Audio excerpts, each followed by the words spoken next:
श्री गणेशाय नमः। पद्मिनी कमला एकादशी व्रत कथा। भगवान श्री कृष्ण ने अर्जुन को इस व्रत की कथा बताई। भगवान कृष्ण बोले, मलमास में अनेक पुण्यों को देने वाली एकादशी का नाम पद्मिनी है।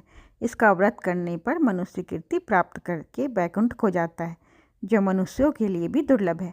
यह एकादशी करने के लिए दशमी के दिन व्रत का आरंभ करके कांसे के पात्र में जौ चावल आदि का भोजन करे तथा नमक न खाए, भूमि पर सोए और ब्रह्मचर्य व्रत का पालन करे। एकादशी के दिन ब्रह्म मुहूर्त में नित्य क्रिया से निवृत्त होकर दंत धावन करे और जल के 12 कुल्ले करके शुद्ध हो जाए। सूर्योदय होने के पूर्व उत्तम तीर्थ में स्नान करने जाए। इसमें गोबर, मिट्टी, तिल तथा कुसा एवं आंवले के चूर्ण से विधि पूर्वक स्नान करें। श्वेत वस्त्र धारण करके भगवान विष्णु के मंदिर जाकर पूजा अर्चना करें। हे मुनिवर, पूर्व काल में त्रेता युग में है नामक राजा के वंश में कीर्तिवीर्य नाम का राजा महिष्मतीपुरी में राज्य करता था।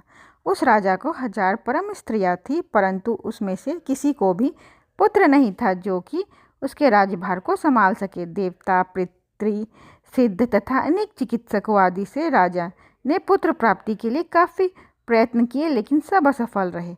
तब राजा ने तपस्या करने का निश्चय किया। महाराज के साथ उनकी परम प्रिय रानी, जो इक्ष्वाकु वंश में उत्पन्न हुई राजा हरिश्चंद्र की पद्मिनी नाम वाली कन्या थी, राजा के साथ वन में जाने को तैयार हो गई। दोनों अपने मंत्री को राज्यभार सौंपकर राजसी वेश त्याग कर गंधमादन पर्वत पर तपस्या करने चले गए। राजा ने उस पर्वत पर 10,000 वर्ष तक तप किया, परंतु फिर भी पुत्र प्राप्ति नहीं हुई। तब पतिव्रता रानी कमलनयनी पद्मिनी ने अनसुईया ने कहा, 12 मास से अधिक महत्वपूर्ण मलमास होता है, जो 32 मास पश्चात आता है। उसमें द्वादशी युक्त पद्मिनी शुक्ल पक्ष की एकादशी का जागरण समेत व्रत करने से तुम्हारी सारी मनोकामना पूर्ण होगी। इस व्रत के करने से भगवान तुम पर प्रसन्न होकर तुम्हें शीघ्र ही पुत्र देंगे। रानी पद्मिनी ने पुत्र प्राप्ति की इच्छा से एकादशी का व्रत किया। इस एकादशी को निराहार रहकर रात्रि जागरण करती।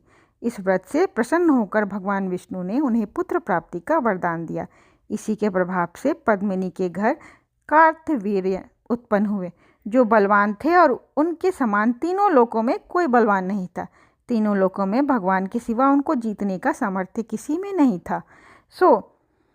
हे नारद, जिन मनुष्यों ने मलमास शुक्ल पक्ष एकादशी का व्रत किया है, जो संपूर्ण कथा को पढ़ते या सुनते हैं, वे भी यश के भागी होकर विष्णु लोक को प्राप्त होते हैं। ओम नमो नारायण। जय श्री हरि, जय माँ लक्ष्मी।